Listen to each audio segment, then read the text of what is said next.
kemis legi. Ayo kanca budal ngaji. Alah pintere Precil kaya ngono kok ya iso ya ampun Precil. Ya seneng aku. Seneng banget ngono. Kok ya iso lho. Tak idoni lho. Kancane iso mati ngonokne ora iso seneng. Kemis legi. Ayo kanca budal ngaji. Ngomong neh iki bocah iki. Wes to. Langsung ae lho Aku seneng lho, aku seneng awakmu kok ngantek iso ki lho. Lah jane yo diwarai. Kemis legi. Alah. Ngopo lho. Kemis legi. Ayo kanca budal ngaji. Nyangking tas Isine kertu remi. kurang ajar kowe. Apa Pak? Lho aku ngono gak seneng aku. Gak seneng tenan aku medhun aku suwe-suwe. Nyapa ora usah. Aku malu. Sebagai dagelan pondok.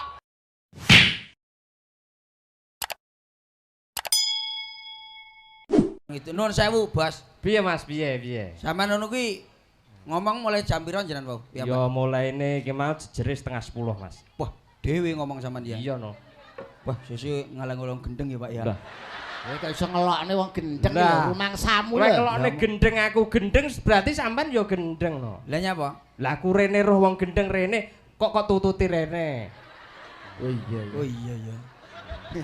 Sing gendeng ora mek aku tok. Berarti Klebu ku- sampean ki ya klebu koclok. Aku rene kok tote. Berarti ora aku tok. Oh, sapa? Berarti iki no, sak wayang ki kabeh no. Nyapa? Lah ngerti aku ngene kok di apa dijogeti apa terus dikendangi. Berarti sing yogane iki. Stres. Lah nek ngono ya ora yogane tok. Apa, Pak? Mas ya Pak Lurah, Pak Sunarpomo. Ngomong. Ngomong apa? Pak Sunarpomo ya termasuk wong sing bijaksana. Anu, Lah nyapa bejak. gak ngerti wong gendeng kok mulih disangoni. Oh iya ya. Wong apik Pak ya. Iya to aku. Sunarpomo, Sunarpomo bersih desa wong kene hebat-hebat, Dik. Hebat, Pak. Awake dhewe teko dok langsung kon dahar. Dahar. Masakane ya enak. Kowe roh sing masak sapa? Sapa, Pak? Iki lho sing masak Suratin karo Martiah. Walah Tin. Awakmu neh ta sing masak iki. Iya. Sitae sapa? Iki wedang, Pak. Tukang wedang sapa? Musiran lho kok rumangsamu. Lah kowe ra roh tukang isah-isah? Siapa? Saminah. Lah, dukun pijet, Pak. Apa enek? Iki lho, Sapa dukune pijet? Rantini. Lho. Genah nuwun sewu iki Pak Bayan Agus roh awak mlakune. Iki Pak. perangkat paling dablek. Alah diomongi nggawa teh mlaku-mlaku ini. Rasamu. Ya tapi nuwun sewu awake dhewe ditimbali sowan ning gone kersikan. Oke. Sok kala mangsane awake dhewe pentas ning gone pabrik Pabrik tebu. pabrik gula PG Purwodadi misalkan. iya. Mulih mesti digawani Gula gula. wis genah. Ndek ben awake dhewe pentas wayangan ning gone juragan beras. Beras. Mulih ya digawani beras. Wis biasa wis lumrah. Lagi awake dhewe tanggapan ning cedhak kuburan. Lah ndak-ndake ade mulai digawani batang lah Pak sing rada enom. Dadi ku diprotok Ora ning dicampur ngono. dadi Iki pentol. ngono pasemon. Pasemone apa? Kulun nafsi dha'iqatul maut. Kabeh ning donya sing duwe nyawa mesti bakal mati. Wow. Dalile wonten Mas nggih, Lah dalile niku wonten. kulun nafsi dha'iqatul maut kabeh sing bernapas mesti bakal mati. Lho. Tapi saiki wong ndongakne wong mati akeh sing kleru. Lah iso kleru. Kowe biasane nek ndongakne wong mati piye? Biasane piye? Ya ndang apa ki jenenge padang dalane jembaro kubure. Ah niki salah. Salah, Mas. Sampean sing dadi kawur Kesramudin jajal piye Oke. jajal? Piye Mas? Padang dalane biasane Ya padang dalane jembar kubure Ah, ya kepripun salah. amale. salah berarti. Lah, Pak? Saiki nek ndongakne wong mati aja padang dalane jembar kubure. Hah. Ciut kubure peteng dalane. Lah koclok ya kowe iki. Masalah sing kecelok kowe. Wong mati kuwi jarak 3 langkah. Kuwi malaikat mara. Nek gak iso jawab digodhog, jeleng. Bayang. Lah nek kuburane sempit. Malaikat arep nggodhog ewuh. Berarti angel lah pengen godhog. Angel. Wo, lah cara aku dadi malaikat ya tak ilik-ilik modot langsung ngantem ndase. Iya. Kowe rumangsamu koclok ya kowe iki rumangsamu. Lah carane lah ditakoki ya gampang no, Pak. Teknik kok Lah kowe piye umpama kowe njajal? Umpamane lho iki. Njajal. Aku ra nggih mori. Aku umpamane wong nggih mori. Aku ra nggih mori sing anyar. Terus kowe nek mati gawe mori sing lawas. kok iso mori lawas? Nah, mesti kan wis ditakoni lek wis lawas. Dadi Kira mayit lawas. dadi aku moriku tak kluwenteki ngono dadi rada Dadi lawas. malaikate wah iki mayit lawas gak sida tak tekoki ngono. Mesti liwat klunuk-klunuk golek iki. Antem teyel. Swampluk pisan. Tak omong Dik. Mas, iki dalile utawa ya kuwi Quran hadis tentang bersih desa ki enek Mas Yudo. Oh, Apa? kata Kathah. sanget. Nggih, nggih. Cobi Kata pripun? sanget. Wong Nggih. bersih desa iki Bersih desa menika tegese reresik. Dawuhipun anandovatu minal iman, Nggih. kebersihan utawa resikan wis sak perangan saka iman. Wong nek beriman kuwi mesti resikan. Resik. Niku contone wis jelas. Nggih. Kathah bos, dadi sampean kudune sing resik. Iya. Contoh. Mlaku-mlaku barang kuwi ora usah nggo dhuwit. Lho. Lah bene resik, Bos, resik atine. Wong sampean angel lho ngresik atine karo nun sewu. Ngewasi wong wedok kok rada mening. Apane sampean keadaan kaya ngene iki. Dalang ganteng, Iya, iya. ganteng Ganteng. paling tidak ya duda wis suwe. iya, Lah, iya, cedhok iya. cah wedok, terus sampean wah, entah nyotaan lho, ini ndak boleh. Oh. Berarti sampean punya duwe, pikiran yang kotor. Pikiran sing kotor ndak Lah, boleh. niku mboten angsal. Cedhok cah wedok ya mau ditoleh tok, seret. Oh, kaya ngene iki to dadine. Ya wis, oke. Umpamane cedhok neh, bodine Cah kaya wedok. sing biyen. Ah, tau ngrasake. Ngono wis pas. Dadi wis ora usah nemen-nemen awake Lah. dhewe. Ya kudune resik tenan atine. Contone wong wedok-wedok ya ngono, aja sok ngrasani tanggane. Lah kowe kok iso ngarani wong wedok-wedok ngrasani tanggane lho Suratin karo iki lho. karo Martia. Martiah iki lho. Umpama ya, umpamane. Iki sing ra oleh lho, sing ra oleh Sing dilakoni. ora lah dirasani ki wong nek rasan-rasan. Umpamane ning daerah Kresikan ki enek Rowondo, Wayu. Ayu. Jenenge Siti Umpamane umpamane. Siti, umpamane Terus ning etek ngono esuk-esuk. etek-etek ning etek-etek ning etek. Ning bakul etek blonjo ngono lho esuk-esuk aku dadi sapa? Aku Martiah. Aku dadi Suratin umpamane lho. ya. Umpamane. Umpama lagi ngomong umpama lagi mongan. Aku umpamane tuku ning etek. Lho, Ten. Ya. Arek blonjo ki lho. Bojoku Wong iso. njaluk konjangan keterong lho pirang-pirangane dina iki. Bayeme ayu-ayu ki lho ya, delon kaya Ngene kok larangi rame-rame bojoku kon jangane pete. Tak omong ngono ya, masalah Siti lho rondo anyaran iki lho. Pamer saking masih kemropyak ngono iki. Wong iso kaya ngono iki. Nyapa-nyapa blak-blek ngenang ngene. Dongakne gudiken ya, Ten. Masalah. Wong iso kaya ngono kuwi terus. tak piye? omong ngono ya nek awan lho Siti lho nglebokne wong lanang-lanang. Ya ampun, ben bosok, ben bosok. Wong wedok Lah, ini nuwun sewu ngoten niku mboten angsal, Bos. Rasan, Lah wis rasan. diresiki atine, diresiki sembarangane ya ora usah rasan-rasan tanggane, ora usah rasan-rasan ning nggon liya-liyane. Kuwi lagi rondo anyaran. Hah. Urung panitia bersih desa. Lah. Umpamane kok sing masak gak Suratin gak Martia, ngrasani ya. Umpamane sing masak iki Sing masak wong liya. Saminah umpamane sing biasa Masak sah. Saminah. Ya umpamane. Suratin yo ngrasani karo Martia. Ten, Ya, ndek iki masamu. pendek ini wayangan apa ora? Neng wayangan masalah rawone kesarusane kaya slentak jarane lho rasane. Ancene Saminah ra iso apa-apa. Sambele kaya remason. Masalah. Belas Saminah. ngono ya disuguhne tamu lho masalah. Diomongi, wajike mung sak mene-mene iki yo. Ngono kok yo ra isin. Iwake alote ya ampun kaya Saminah. rasane. Ora oleh Mas ya ngono. Boten Rasani nangsal. ngoten. Oh. Dadi Biasa ngoten niku lambe-lambe lanang lambe wedok. Lambe lamis ngono. Lah, niku Tak mboten ngerasan-rasan. mboten bareng sing kados ngoten iki. Dadi sok-soki conto iki mung conto sing apik, ya golekana conto sing elek barang. Nah. Dadi wong iki ben ngerti, oh kae lho sing ra oleh, oh kae lho sing oleh. Niku, Bos. Percel kok cerdas men to iki, Pak. Pedhot lah awakmu e, Bos. cerdas saniki percel cerdas. Sik, lah aku kan Tulungagunge kan Kresikan kene. Nggih. Nggih. Lek sampean Banyuwangine ngendi, Mas? Kula Banyuwangi Cluring, Bos. Oh, Clurek. Nggih, nggih. Lek Mas Yudo sampean takoni ngawine ngendi? Ngawine ndi, Pak? Kula ngawi. Ngawine ndi? Ya gak mesti, Dik. Ngawi. Maksudnya Aku ngawi. lah yang jenengan Kresikan. Kresikan, Tangguh Gunung Kresikan. Mas. Tulungagunge pundi? Tangguh Kresikan. Gunung desane Kresikan. Ola kula Banyuwangi Nggih. Banyuwangi ndi? Cluring, Pak. Aku ndi? Ngawine ndi, Om? Aku ngawine gak mesti kadang ning ngarep TV sok ning Iki apa. iki tak tekoki tenan lho. Wilayahe lho Lah goblok. ya wilayah ngawi. Lah iya ngawine iki ndi? Gak mesti. Kadang nek duwe dhuwit yo ning hotel. Hei! Beh, wong iso kaya ngono. Goclok. Maksudnya ngawine piye to ngawine? Utekmu iki bosok tok utekmu. Daerah ngawi. Daerahe lho Oh, goblok. Kecamatan Pitu. Wah, yo berarti gawedi no. Lah kecamatan Pitu urung 1, 2, 3, Pak. Kuwi jane nggonmu sing ndi to, Pak? Jenenge lho Pitu. Lah, desane wah berarti umpamane Kecamatan Pitu. anek Kresikan, terus Kalidawir, terus kecamatan ngono sampai 7 no, Pak maksudnya.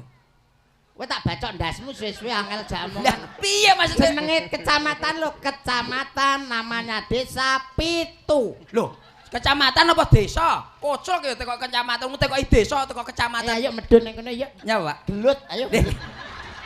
Wong aku takok tenanan lho nih sampean iki. Jenenge Pitu. Oh, ngono, jenenge Dik, Pitu. Lah Pak Camat Pitu nek kowe go ngeruh, Sapa, ya Pak? aku iki.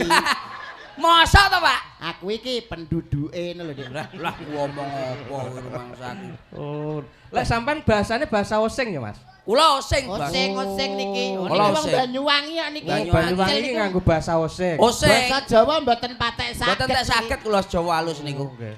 Pomo sapi ngono lek Lah, ning kono piye, Mas? Sapai. Pokoke mburine i, ngarepe enekane dadi lek sapi dadine sapai ngoten niku. Kali. Kalai. Oh, Ya, sapi, sapai, kali, kalai, nek Siti. sita Pak. Nyapa to kok Siti barang guru-guru masaku. Wong kok Ora aku sampe nerusut pra ya dadi kemampul isuk-isuk kowe mangsamu. menghibur para warga masyarakat Kersikan Dik, Iya, Pak. guyub rukun. Delok entes sakmono mbane lho, Pak. Wah, Apa? mulai sing kono, sing kene, sing kono. Lah kok Lah, madhep rene ora nek sing madhep rono ngono lho maksudku. Ya hiburane nang kene Ya rumah delok-delok samu lho. kuburan sing anyar kan iso to, Pak. Ora aku ora ngono kok cah cilik-cilik ya Dadi jelek panggonane iki Apa? amba, Mas. Nggih.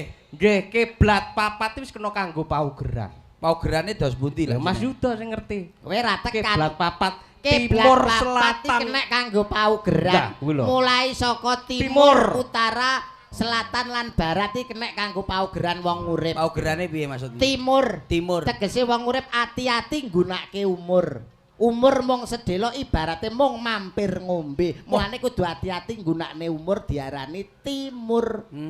Terus mari ngono? Selatan. Sela-selane uripmu gunakno kanggo solawatan. Oh, Wong iya, nek iya. gelem solawat mesti bakal entuk syafaat saka Kanjeng Nabi Nabi Muhammad. Muhammad. Amin. Selatan sela-selane uripmu gunakno kanggo solawatan. Selatan. Mari ngono terus. Utara. Urip hanya sementara. Oh, bakale nyemplung ngonoan. Mati, Dik. Oke, oke. Kaya mau sing ciut mau. Iya. Terus Nah, wis utara, barat. barat. Menungso nek wis bar bakal kundur ning akhirat. Oh, berarti wong Alias mati. mati. Roh dalane kabeh berarti wong ning donya iki bakale Bakale mati. saenek-eneke ngene iki. Mesti mati. Aku besok. Yo mati. Sampean Yo besok. mati. Kene. Yo mati. Umpamane ngene iki tak tekoki, Pak. Oke lah Nek silakan. wis roh dalane mati apa sing kudu dilakoni lak sampean Pak kudu. Piye pertanyaanmu? Lah apa roh dalane mati kudu sing dilakoni kudune piye lak wong urip ning alam donya. Ngibadah sing akeh. Ora usah nyapo biayaan ibadah ini. Ngamal sing akeh. Wah, ge apa kenek kuwi ngawur ora. Ngaji sing bener. Ora usah. Iki piye to iki jane ngajimu lho ning ndi kok iso? Lah iya lak wis roh dalane. Pertanyaanmu lho. Lak wis roh dalane mati iki apa sing Ngibadah. gawe apa to? Ngamal sing Lah, akeh. nyapo biayaan ngamal barang kucluk ya kok iki jane.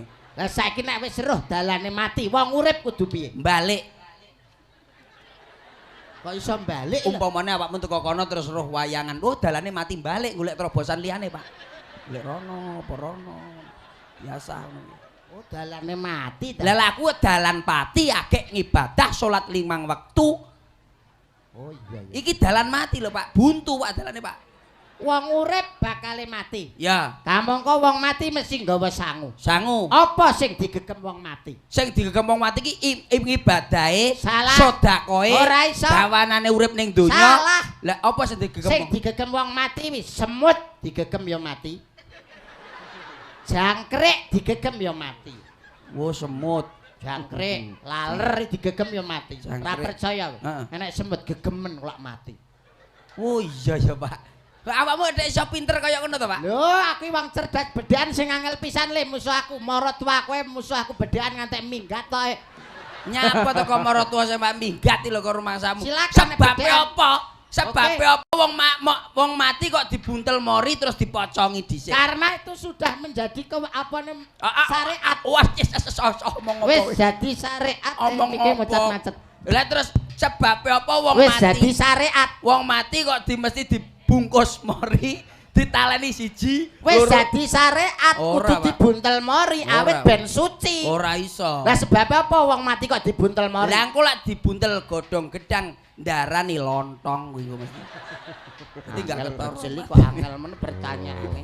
Srekalan. Srekalan kowe. Srekalan. Sebab apa wong mati kok mesti didusi, Dik? Oh, sebab kuwi ancene kudune ngono ben Ora iso. Anadzafatu minal Ora iman. iso, Dik. Wong kudu didusi Ora ben- iso. Sebabe apa, Pak? Sebab gak iso adus dhewe.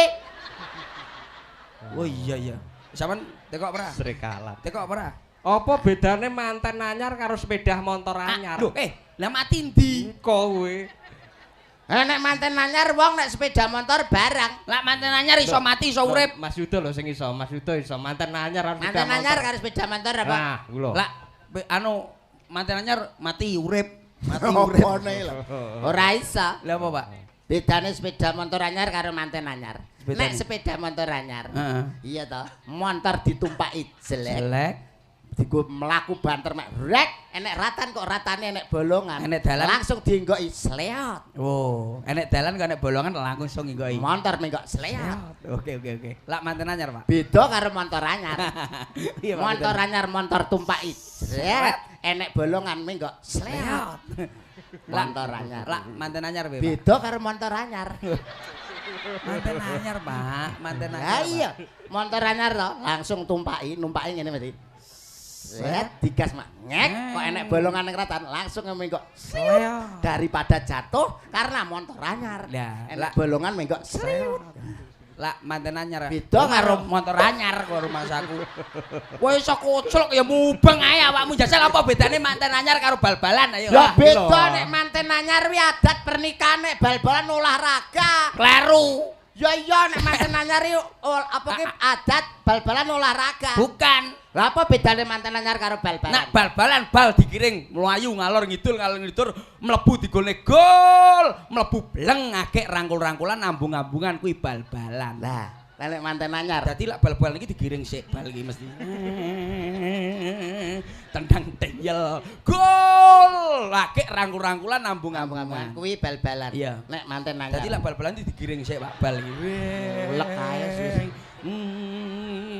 Wah, kiri kanan gol! Agek rangkul-rangkulan ambung-ambungan. Lah nek manten anyar. Dadi Padha karo bal-balan. Rumangsaku. Rumangsamu. Wong ora ilmiah. Lah saiki wis tak dudohi bedahan gampang-gampangane kowe gak iso. Oke, coy. Iki umpamane tikus. Ya, Iki umpamane kucing. kucing. Piye ampre tikus gak iso mangan kucing? Ambe. Tikus gak iso, apa kucing gak iso mangan tikus? Kucing gak Iki iso. tikus, Ah. iki kucing. Ah. Piye ampre tikus Ya, gak dipangan tikusnya kucing? melayu. Melayune nang ndi? Rene. Ya, Ah, ah. diuber. Nek, Mlayune rene. rene diuber. Pluk. Oh, ya kena ya, Pak. Lajal nang ndi? Melayu nang ndi? Mengisor, Pak. Mangisar rene, ah diuber. Oh, kena Jan. ya. Menduur. Iki nih, tangkap. Waduh, Kena. tetep dipangan kucing ya. Lah, iso. Piye ambre tikus gak dipangan kucing, Pak? Ampre tikus gak dipangan kucing, iki kan kucing. Nah. Tikusnya nang kene.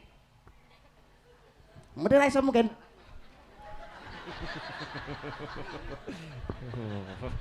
Oh iya ya. Enggak iso, Pak ya. Iya Kowe ta. kok isone dipangan ya mung sitok, Pak. Apane? Iki tak ketok terus tak kene kene akeh dibadhok karo lambe. Lesunan lah kowe. Lah bedane ya kuwi kewan sing duwe kuping karo ora ki ngendhok orane piye Mas Yudo? Lho, gampang niku titikane. Oh, piye? Daun telinga. Kewan kuwi nek duwe daun telinga kuwi mesti manak. Tapi nek gak duwe daun telinga kuwi mesti ngendhok. Tuh. Apa iya to, Pak? Ya iya to. Sembarang ya, Pak. Ya iya. Berarti lak nun sewu lak duwe Duwe daun telinga Pokoknya manak. mana? Nek gak duwe berarti ngendhok. Sapi ya. Sapi. Sapi yo manak. Oh iya iya. Sebab duwe daun telinga. telinga. Terus umpamane lah apa ki jenenge pitik apa, Pak? Pitik ngendhok, ora duwe kuping kok goblok ki percel. Ya aku mung tekok kuwi. Lah Jawa. lak banyak, Pak. Banyak kuwi ngendhok. Masalahe gak duwe daun telinga. Kleru we. Banyak ngendhok. Banyak i mana? Lah kok iso? Lah ke, nenek tulisan banyak anak-anak loh. Berarti kan mana banyak iki. Tulisannya pinggir rembang lah nang ngarepe sekolah. Hati-hati. Banyak anak-anak loh. Apa nek tulisan hati-hati banyak ngendok-ngendok. Ora enak lho, Mak. Malah goblok aku suwi-suwi. Piye ta kowe rumah sakit? Ae kerjiane kan panganan kabeh enak ya. Enak. Aku tuku kono lho tuku Apa? gedang goreng ning ngarepane lho, gak sida aku. Lha nyapa? Aku tekok gedang gorengnya pinten niki? 2005, gak sida tuku aku. Lah nyapa, Pak? Ora ya keracunan aku wong tempe goreng 2005 didol saiki. Lho, maksudnya 2000 oleh 5, ora 2005 tahun. Ora ngono, pinten 2005. Ngono kok iso. Lah iki 2017 lho, per aku keracunan. Kadaluwarsa no. Kedaluwarsa Dik gedange goreng. Kadaluwarsa. Maksudnya iki 2005, Pak. 2005 iki ora taune, 2000. Wah, bakule ora ngomong kono sing tuku aku kok. Lah kok pengen ndang boko ya ndak tuku dele ning kono no. Boleh nyapa? 1001. Malah luwih tuwek neh kono kian kuwi. Wasok kowe iki lumayan lambe. 1001 maksudnya siji regane 1000. Ya ora. Ya bakulane mulai nggodhoke mulai 1001. Murahne bakul sego nang kono. Endi? Ah wis jajan sak warekmu lho segone ra diitung. Lho koclok ya kowe iki. Iya. Ya bangkrut no wong kowe. Ora. Lah terus. Wae gelem ngitungi sego sitok-sitok ngono. Oh iya. Lah segone diitung ya ngelundase ngitung sego. Mangsamu ngejak srekalan lho. Yo saiki selawatan Mas. Nggih, siap. Selawatan. Sinten mawon iki? Allahumma sholli wa sallim ala. Yo selawatan. Sayyidina Wa Maulana Muhammadin. adadama Terusane piye, Pak? bil ismillah Isolatan. daimatan Terus piye, Pak? bidawami Mulkilahi. asik Allahumma Sholli wa sallim ala sayyidina Muhammadin. adadama Bismillahi sholatan. daimatan. Apa? Iki susu kok ketek lho iki susu kok. Apa enek wong selawatan terus sehno? Allahumma apa enek apa piye? Maksudnya nganggo gerakan ini menghidupkan suasana panggung, hukum panggung dilakukan. Ora tau ndelok Romai Rama nyanyi judi. Racuni. Gerakan. Lah gerakane enak apa terus apa judi. Apa enek to yo ora enek to, Pak. Menyesuaikan lagu to. Kok rumah samu lak umpamane lagu-lagu apa iki jenenge kaya Iki mau selawatan. Selawatan. Wis isa ta? Aku isone bagus tur aku. Sing Swargi. piye? Sing kemis legi Mas, kemis legi. Isa kudu isa lah, Pak. Paham sembarang paham. Isa tenan. Paham. Kemis legi. Ayo kanca budal njii. Ngaji. Gak seneng aku ngono. Iya sorry. Ngono ki menghancurkan sampean. Sorry. Tenang lho penal. Martabatmu ceblok sebagai Martabatku dagelan sebagai dagelan soleh jatuh. Loh, lho. Harga diriku sebagai dagelan pondok jatuh dek perkara kowe ngomong JI. Raiku terus pajahku lo tak deleh diarkan. Kene kene Pak mlaku ben ngene akhire. Lho malah nek dikandani kowe ngono kuwi mesti we. Ngaji. Lah aku ra iso kok. Kudu isa. Diwarai aku. Kapal Pak aku sumpah Pak. Kemis legi. Ayo kanca budal ngaji. Alah pintere precel kaya ngono kok ya iso ya ampun precel. Ya seneng aku. Seneng banget. Kaya iso lho. Tak idoni lho. Kancane iso malah dingonokne ora iso seneng. Kemis legi. Ayo kanca budal ngaji.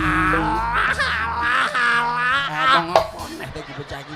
Wes ta, langsung ae lho Aku seneng lho, aku seneng awakmu kok ngantek iso ki lho. Lah jane yo diwarai. Kemis legi. Alah. Ngopol. Kemis legi. Ayo kanca budal ngaji. Nyangking tas Isine kertu remi. kurang ajar kowe. Apa Pak? Lho aku ngono gak seneng aku. Gak seneng tenan aku medun aku suwe-suwe. Nyapa ora usah. Aku malu. Sebagai dagang pondok. Wes ta Pak kene. Pak. Isine kitab suci. Hi, mosok dikeceng kok Ya ngono. iya toh, awake kan termasuk sokidah. Kosidah. Sok kita dengkulmu. Ya iso lah. Oh, iya. Hi. Ngono. Ya. Kemis legi. Hi. Alah. Ngarep Bapak. Pretel ya ampun. Ya terus piye?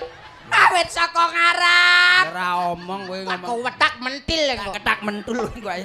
Ngomong kok ngarep aku gak apa. Kemis legi. Ayo kanca budal ngaji. Nyangking tas Isine kitab suci. budal ngaji. Nengon mae yu ngatemi. Alah. Ih. Wah, pok kene Kenapa? budal ngaji neng daleme Pak Kiai. Lah kuwi bojone ngatemi goblok karo mangsaku. ngatemine aja dijak. Oh iya. Ora paham iku angel kandhanane Kamu lho angel. aku. Ah, apal ora? Hmm? Kemis legi. Ayo kanca budal ngaji. Masuk. Nyangking tas Isine kitab suci. budal ngaji Neng omahe apa Pak Kiai. esuk nek pinter Terus dadi blantik sapi. iki lho gak seneng aku. Bapak. Seneng aku. Hei, Pak, aja. Kira seneng aku ngono kuwi. Sok nek pinter bisa kanggo munggah haji. Ngono lho kok iso blantik sapi lho. Blantik sapi sik akhire munggah kaji. Dadine kaji sapa? Kaji blantik. Ngawur masamu. Dina jemah Ayo sholat berjamaah. sebab iku Ganjarane luweh kathah. Apa to gisane? Kowe iki nyapa to? gerakan Padane cari bel apa piye kowe iki kocok ya ngene Mas aku. dina jemah Ayo sholat berjamaah. sebab iku Ganjarane luweh kathah. gawe kopiah kalungane sajadah Bareng aku sholat aduh dek katokku bedah. dikathok bedah mesti wi pas nggon mestak wi bongongane wek ngono to Iya. ora gelem jahit ning nggone Pak Manap kok marai lah lambiku rung dadi lho papat Omong lho Pak. Aku nyilih katoke Ambon to Pak.